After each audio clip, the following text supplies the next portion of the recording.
ठीक, पहला क्वेश्चन दिया गया है 1729 के अभाज्य गुणनखंडों को बढ़ते क्रम में रखिए और दो क्रमागत अभाज्य गुणनखंडों में अंतर बताइए। कुछ नहीं करना है, इस इतनी जगह छोड़ी गई, इतनी जगह का काम भी नहीं। 1729 को लिखिए। और कितने लोगों को पता है कि सर जी जो क्या नाम है 1729 के जब अभाज्य गुणनखंड करेंगे तो अभाज्य संख्याओं से केवल इसके क्या करना है, टुकड़े करना है बस। बोलो। और सबसे छोटी अभाज्य संख्या 3 बता रहा कौन, 2। सुने, सबसे छोटी अभाज्य संख्या 2। तो 2 से डिवाइड करेंगे, लेकिन लास्ट में क्या है 9 है ना, तो पूरी डिवाइड होगी नहीं, तो किससे करेंगे 3 से। क्रम से चेक करोगे भला हो जाएगा। 3 × 5 = 15, 2 × 17, 3 × 4 = 12, 3 × 3 = 9 हो जाएगा ना। तो हो जाएगा 3 × 5 = 15, 2 × 17 = 22 ना, 3 × 7 = 21। नहीं कटेगा क्या, गड़बड़ है फिर तो। 3 से नहीं कटेगा तो 4 से तो चेक करने की जरूरत ही नहीं। 5 से भी नहीं कटेगा, 6 से भी नहीं कटेगा, 7 से हो सकता है। 7 दूनी 14, 3 17 बोलो। और बगल में गया 32, 7 × 4 = 28, 28 4 32, 7 7 49 कट जाएगा ना। तो ये हो जाएगा 7 दूनी 14, 3 17, इधर 32 हो जाएगा, 7 × 4 = 28, 4 32, 49, 7 7 49। अब कितना आया 247। पीछे 7 है ना, पीछे 7 है, 2 से तो नहीं कटेगा, 3 से हो सकता है, लेकिन 3 से इसलिए नहीं कटेगा क्योंकि जब इसके ऊपर वाली संख्या 3 से नहीं कट रही थी तो इसमें से जो निकली वो कैसे कट सकती है, मतलब 3 से तो नहीं कटेगी। कुल मिला के 7 से नीचे वाले नंबर से नहीं कटेगी, अभी इसके ऊपर वाले से कट सकती, क्योंकि हम लोगों ने पहले 2 से चेक कर दिया, 2 से किया था चेक, 3 से भी किया, 4 से कहा था करो ही मत, 5 से कटेगा नहीं क्योंकि 5 से तब कटेगा जब इकाई में 0 या 5 हो। 6 से चेक करने का मतलब नहीं, क्योंकि 6 का मतलब होता है 3 दूनी 6, 3 × 2। जब 3 से नहीं कटी, 2 से नहीं कटी तो 6 से भी नहीं कटेगी। 7 से कट चुकी है, 8 से चेक करने कोई मतलब नहीं। क्यों? क्योंकि सर जी 8 का मतलब होता है 4 दूनी 8 यानी 2 × 2 × 2, यानी जो संख्या 2 से नहीं कट रही वो 8 से कटेगी क्या? नहीं कटेगी। अब चेक करते हैं 9 से, 9 से नहीं कटेगी। क्यों? क्योंकि 3 × 3 9 होता है ना, और इससे पहले 3 से कटी नहीं तो 9 से कहाँ कट पाएगी, बोलो ना, समझ पाए। 10 से चेक करने कोई मतलब नहीं, क्योंकि सर जी 5 दून 10 होता है ना, 5 से ये कटी है ना 2 से कटी है, तो 10 से भी नहीं कटेगी। अब बचा कौन? 11। ठीक, बताइए 11 दूना 22, क्या बचा? 2 बचा, बगल में 27, 11 नहीं कटेगा। अब 11 के बाद 12 से चेक मत करना, क्योंकि 12 अभाज्य संख्या है नहीं। 13 से चेक करते हैं, 13 × 1 = 13, क्या बचा? 11, और 13 × 9 = 117, बोलो। तो ये हो जाएगा 13 × 1 = 13, 24 था, 13 खत्म, 11 बचा, और 11 जब बगल में जाए कितना हो जाएगा? 13 × 9 = अब तुम सबको पता है सर जी 19 एक अभाज्य संख्या है जो 19 से ही कटेगी, 19 से कम। इन्होंने कहा था कि सबके अभाज्य गुणनखंड करो। अभाज्य गुणनखंड तब तक करते हैं जब तक लास्ट में क्या ना जाए, 1 ना आ जाए। और उसके जस्ट बाद अब जब छुट्टी मिल गई तो इन्होंने कहा था इसको कैसे लिखो, बढ़ते क्रम में, यानी पहले 7 लिखो, फिर 13 लिखो, फिर 19 है। तब खिलवाड़ है खाली बस। करें बढ़ते क्रम में लिखने के बाद बताओ अंतर कितना आ रहा है, बताओ। 7 से 13 हो गया 6, और 13 से 19 हो गया 6, तो अंतर कितने का आ रहा है? 6 का। 6 आपका आंसर होगा, ऑप्शन में है। कठिन? कितने लोगों ने जब ये प्रश्न किया था जिस दिन टेस्ट पेपर में, उस दिन ये क्वेश्चन सही था? सही था गलत था, बोलो। पेपर ही नहीं लेके आओ, पहली तो बात कोई नहीं लेके आता है, क्या बताएं। चलो लगा लेते हैं, फिर आज तुमको हम मोटिवेशन की कुछ क्लास दे देते हैं। ठीक, अब कुटुंब कसी के इधर आगे। अगला है, किसी संख्या को 25% कम करने पर 225 प्राप्त होता है, बोलो। और उसमें कितने % की बढ़ोतरी की जाए ताकि कितना प्राप्त हो? 375। सब खिलवाड़ है, क्या है? आपको बताया था हमने कि कोई क्वेश्चन तुम्हें लग जाए कि नहीं लगा पाएंगे, समझे में नहीं आ रहा है, पता नहीं क्या हुई, तो क्या करियो? सबसे बढ़िया हमारे पास फॉर्मूला, एक लाइन पढ़ेंगे उत्तर लग जाएगा। हमको नहीं पता मैं क्या करना है, पर एक लाइन पढ़ेंगे। देखो कह रहा है किसी संख्या को 25% कम करने पर। अब तुमको पता है सर जी किसी संख्या को 25% कम करेंगे तो मानना पड़ेगा ना वो संख्या कितनी होगी। अब अगर 100 मान लोगे तो आप धोखे में चले जाओगे। क्यों? क्योंकि सीधा 100 मान लिए हो।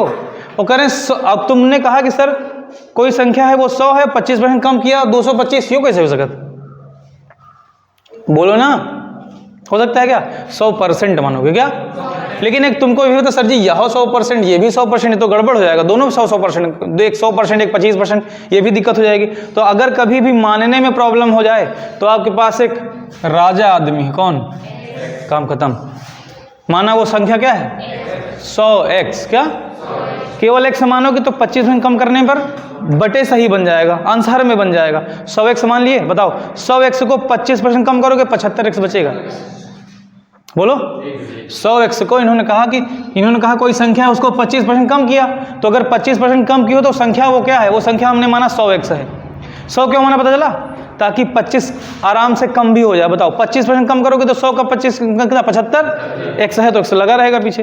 तो 25% जब कम किया गया, 25% क्या किया गया, और तुमको बताएं सर जी जितना कम करेंगे 100 में घटा के कम करेंगे। बोलो तो 100% थी, ये अपने आप में 100% थी, 25% कम हो गई, बची कितनी 75%। तो 100x का 75% कितना होगा 75x, क्या होगा। तो इन्होंने कहा कि जब उसको कम किया तो हमारे हिसाब से कितनी बचनी चाहिए और इनके हिसाब से कितनी बच रही है, दोनों आपस में बराबर। समझ पाए, बोलो नहीं कर पाओगे, बोलो मेरे भाई कर पाओगे नहीं कर पाओगे, बोलो। अब उसके बाद आपको पता है सर जी अगर कभी भी 75x और 225 आ गया ना, आपको पता है x की वैल्यू निकाल सकते हो नहीं निकाल सकते हो, बोलो कहाँ जाएगा, x बराबर 225/75। ये करने के बाद पता है आपका फायदा क्या हुआ, आपको मेन संख्या मिल जाएगी, वो संख्या कहती जिसको आपने 100x माना था, मूल संख्या मिल जाएगी। क्यों, क्योंकि आपको घटाना बढ़ाना है तो ओरिजिनल संख्या चाहिए ना। अगली बार में तो क्या करें, तो करें कि 225 प्राप्त होता है तो उसमें किसमें, उसी संख्या में जो आपने माना है, उसी संख्या में कितनी बढ़ोतरी करें कि 375 प्राप्त हो जाए। पहले हमको संख्या तो पता चले वो कौन सी है, तो संख्या यहाँ से पता चल जाएगी। बोलो 25 तियाँ 75 और 25 नवैयाँ 225 और 3 तरह की, तो x बराबर कितना आया, और आपकी संख्या क्या थी 100x, तो 100 गुणे 3, बोलो ना x की वैल्यू यही तो आई है, कितना आएगा, वो संख्या 300 है। तो ये कह रहे थे बताओ एक संख्या है तो वो संख्या क्या है 300 है, और उसमें 25% की कमी करी गई तो कितना बचा 225, और ठीक तो है 300 में 25% की कमी करोगे 200 कितना 225 तो बचेगा, हर 100 पर 25% कम, 25 या 75 225 बची। अब कह रहे हैं बताओ इस 300 में कितने परसेंट बढ़ा दें ताकि कितना हो जाए 375 हो जाए। और तुमको पता है सर जी पहले पैसे में तो पता करो कितना बढ़ा दें, आपके पास 300 हैं, 375 करने हैं, कितना बढ़ाना पड़ेगा, बोलो 75 बढ़ाना पड़ेगा, लेकिन किस में बढ़ाना पड़ेगा 300 में, बस काम खत्म। परसेंटेज के लिए 2 जीरो कटेंगे, 3 25 75 कितना आएगा, बस हो गया। हमने कुछ किया अपने पास से, बोलो नहीं कर पाओगे। उसके बाद एक सवाल राजा सवाल है, ये नीचे जो दोनों आए हैं बहुत बढ़िया क्वेश्चन है, ठीक। पहले वो वाला बताएं ये वाला बताएं, खिलवाड़ दोनों में, पहले ये बताते हैं, ठीक। देखो क्या करना है, कभी भी अगर रूट के अंदर, ध्यान सुनो ये आपको मूर्ख बना रहा है, कभी भी अंडर रूट के अंदर अगर पॉइंट आ जाए, क्या आ जाए, और आप देखो ध्यान से जो पॉइंट लगा है वो 2 अंक बाद लगा है कि 3 अंक बाद लगा है, 3 अंक बाद लगा। तो अगर 3 अंक बाद लगा है तो ये डायरेक्ट बाहर नहीं निकल सकता है, समझे पाए, डायरेक्ट बाहर नहीं निकल सकता। इसके लिए आपको जुगाड़ खेलना पड़ेगा। क्यों, क्योंकि अगर 2 अंक बाद होता दशमलव तो आराम से निकल जाता। देखो 2 अंक बाद होगा आराम से बाहर चला जाएगा, 4 अंक बाद होगा 6 8 10 12 14 ऐसे अंक बाद होगा तो आराम से निकल जाएगा। पर अगर विषम बार है यानी 1 अंक बाद है या 3 अंक बाद है या 5 अंक बाद है 7 अंक बाद है 9 अंक बाद है, तब नहीं निकलेगा। तब क्यों, क्योंकि आपको पता है ये जो गड्ढा है यहाँ कितना होता है 2, मानी ये बताता है 2 को जोड़े बनाओ, और ये कितने अंक बाद है 3 अंक बाद। अगर 2 अंक बाद होता तो बाहर जाता तो 1 अंक बाद लगता, अगर अंदर 4 अंक बाद होता तो बाहर जाके 2 अंक बाद लगता, अगर अंदर 6 अंक बाद है तो बाहर जाके 3 अंक बाद लगता, समझ रहे हो नहीं। अगर अंदर 8 अंक बाद है तो बाहर जाके 4 अंक बाद लगा, लेकिन यहाँ तो 3 अंक बाद है तो कहाँ अंदर 1.5 अंक बाद लगी हो, 1.5 अंक बाद दशमलव लगता है क्या, नहीं लगता है। तो इसीलिए आपको क्या करना है, तुरंत जुगाड़ खेल जाना है, इसके नीचे जस्ट तुरंत एक लाइन खींच देना है, ठीक। आपको पहले दशमलव हटाना पड़ेगा तभी वो लोग बाहर जाएंगे, अच्छा बिना दशमलव हटाए बाहर नहीं जाएंगे। अगर 2 4 6 8 10 12 अंक बाद होता तो फिर बटे लगाने की जरूरत ही नहीं थी, सीधा निकल जाता बाहर। अब देखो पॉइंट हटेगा तो इसके नीचे क्या होगा, और कितने अंक हैं, कितना हो गया 1000, यही होगा ना। हाँ एक चीज यार देखो जरा से,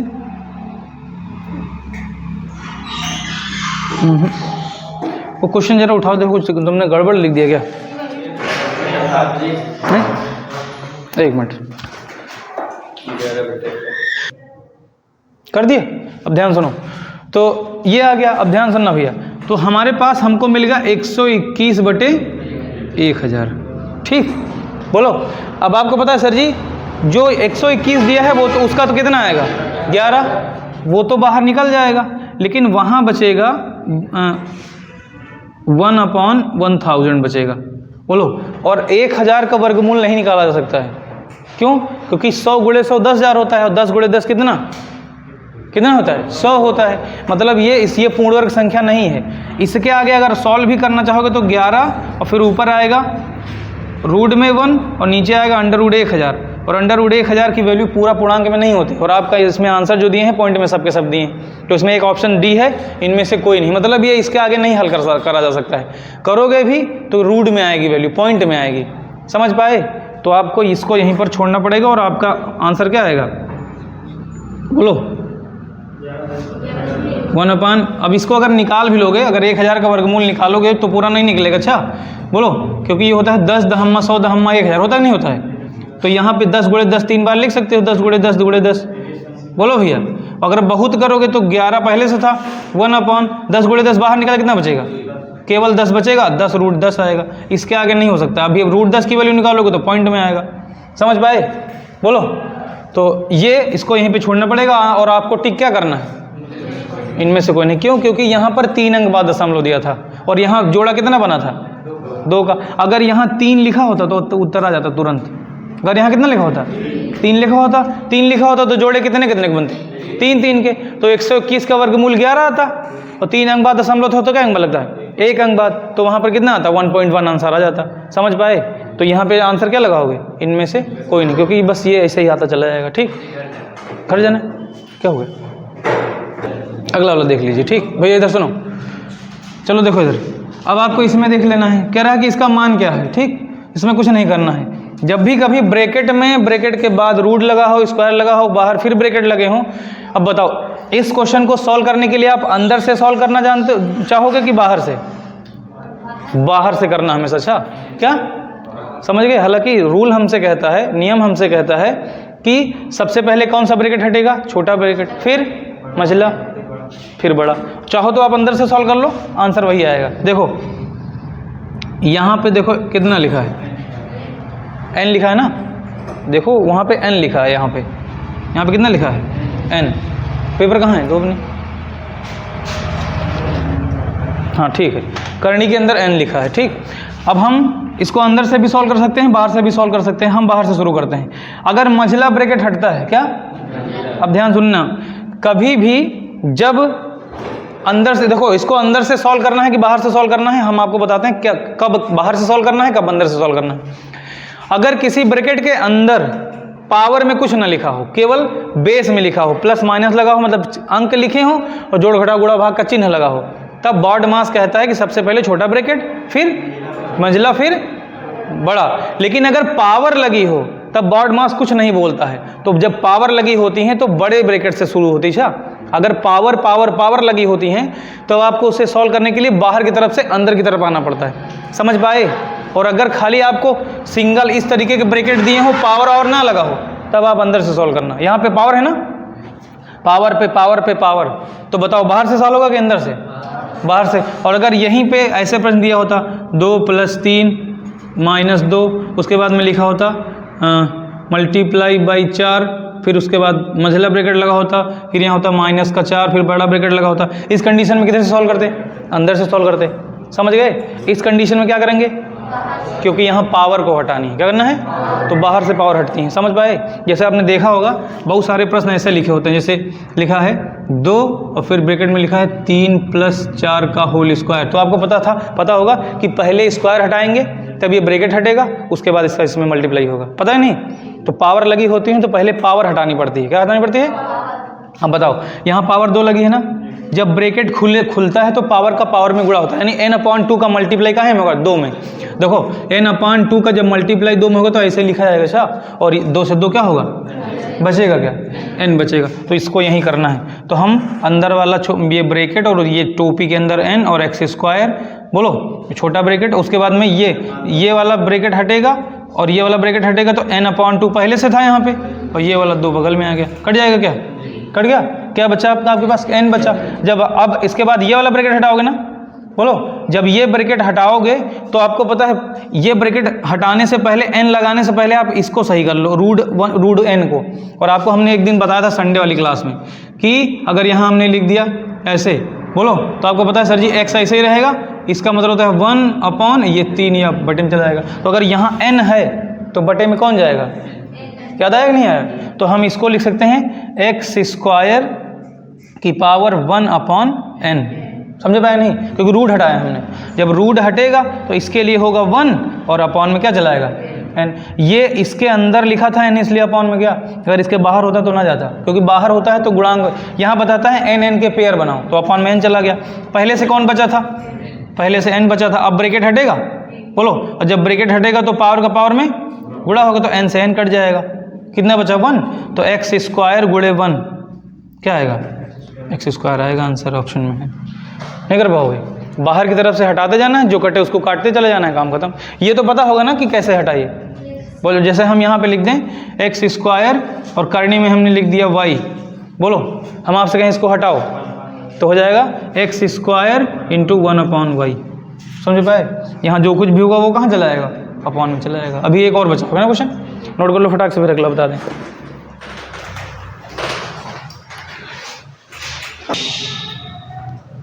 पूरा क्वेश्चन देख लो, हम कैमरा घुमा दिए हैं, आप लोग देख लेना आराम से।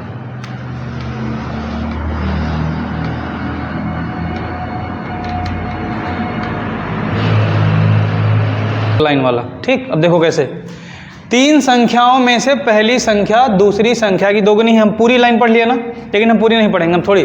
3 संख्याओं में से, तो 3 संख्याएं, एक ये होगी, एक ये होगी। नंबर खाली डाला है, वो संख्या ना है, नंबर है। मतलब पहली संख्या, दूसरी संख्या, तीसरी संख्या, ठीक। 3 संख्याओं में से कह रहा है कि पहली संख्या दूसरी की दोगुनी है। पहली क्या है, दूसरी की दोगुनी। यहाँ जो कुछ भी लिखा होगा वो यहाँ पर भी लिखा होगा, लेकिन यहाँ 2 से गुणा कराया गया होगा। समझे पाए? यहाँ जो कुछ भी होगा वही यहाँ पर भी होगा, बस ये क्या है, उसका 2 गुना होगा। अगर यहाँ 4 होगा तो ये कितना होगा, 8, ठीक। अगर यहाँ 10 होगा तो ये, लेकिन हमें नहीं पता यहाँ क्या रखना है, हमको नहीं पता। हमने डायरेक्ट इसलिए XYZ नहीं रखा क्योंकि अभी एक बच गया है, वो बच गया है ना। अगली लाइन फिर पढ़ो। और दूसरी संख्या यानी ये वाली तीसरी संख्या की कितनी है, दोगुनी है। जो ये वाली है तीसरी की दोगुनी है, बोलो। और जो ये वाली है इसकी दोगुनी है। मतलब जो चीज़ यहाँ रखना है, अब ये जो चीज़ यहाँ रखी जाएगी वो यहाँ रखी जाएगी, लेकिन यहाँ कितना होगा, 2। देखो ना, यहाँ से पढ़ो। दूसरी संख्या तीसरी की दोगुनी है, दूसरी संख्या तीसरी की दोगुनी। बताओ यहाँ कितना मान लें, x, तो ये कितनी हो जाएगी, 2x। देखो यहाँ से पढ़ना शुरू किया। दूसरी संख्या तीसरी की दोगुनी, सही है कि नहीं? ये x है तो ये 2x है। अब उसके बाद कह रहा है कि पहली संख्या दूसरी की दोगुनी है, यानी ये पूरा पूरा यहाँ रख दो, 2x। और कितना हो जाएगा टोटल, 4x। जी लो, वो काम खत्म। 4x होगी, एक 2x होगी और एक, देखोगे ना। अब ऐसे देख लो, दूसरी संख्या पहली की दोगुनी है तो, बोलो। और हाँ सॉरी, दूसरी संख्या तीसरी की दोगुनी है, और पहली वाली दूसरी की दोगुनी है। ये 2x है तो 2 दूनी 4, ठीक तो है। बस यहाँ तक का देखो ओके हो गया, कम खत्म। अब कह रहा है कि संख्याओं के व्युत्क्रम का औसत। अब तुम्हारे दिमाग में सर जी औसत कह रहा है, औसत का मतलब हुआ सर जी, औसत से सवाल नहीं आएगा, किससे आएगा, योग से। समझ गए? अब बताओ संख्याओं के व्युत्क्रम का औसत। व्युत्क्रम समझते हो? पहले तो औसत बताओ। अगर औसत दिया है, औसत कितना दिया है,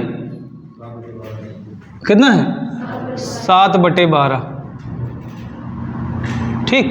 कितना है, 7/12। और आपको पता है सर जी 3 संख्याएं हैं, उनका औसत कितना है, 7/12। कितना है? और 3 संख्याओं का औसत 7/12 है, और औसत से सवाल लगता नहीं, किससे लगेगा, योग से लगेगा। किससे लगेगा? चलो ठीक है, वो औसत 7/12 लिखा रहने दो। ये जो संख्याएं हैं कह रहे हैं इनका व्युत्क्रम। व्युत्क्रम मतलब उल्टा हो जाएगा, होता है उल्टा का मतलब अगर 4x लिखा है, इसका उल्टा करोगे तो कितना हो जाएगा, 1/4x। कितना, 1/4x। यूँ नहीं कि सर जी x का उल्टा कर दी ना, और e का जो है इतना कहा था उल्टा, इतना नहीं कहा था। अच्छा, व्युत्क्रम मतलब होता है 1/4x और फिर 1/2x और 1/x, ठीक। इन्होंने खुद कहा कि उन संख्याओं का इन संख्याओं के व्युत्क्रम हो गया ना, व्युत्क्रम। व्युत्क्रम का औसत कितना है, 7/12। औसत पता कैसे निकलेगा, औसत बराबर होता है राशियों का योग बटे राशियों की, ठीक। अब देखो इधर ध्यान से, तो हम इधर कर देते हैं। औसत बराबर क्या होता है, राशियों का योग बटे राशियों की संख्या। अब औसत कितना है, 7/12 ना, कितना है। लेकिन आपको पता है सर जी जो राशियों का योग है वो इस बार राशियों का योग कैसे लिया गया है, व्युत्क्रम का योग है। क्या है, यानी यहाँ जो लिखा जाएगा 1/4x, 1/2x और 1/x को जोड़ करके वहाँ लिखा जाएगा। और संख्याएं कितनी हैं टोटल? 3। और योग यहाँ से निकाल के वहाँ रख देंगे, यानी वहाँ लंबा चला जाएगा। अच्छा, अब इसका योग निकालना है अगर तो जोड़ना पड़ेगा।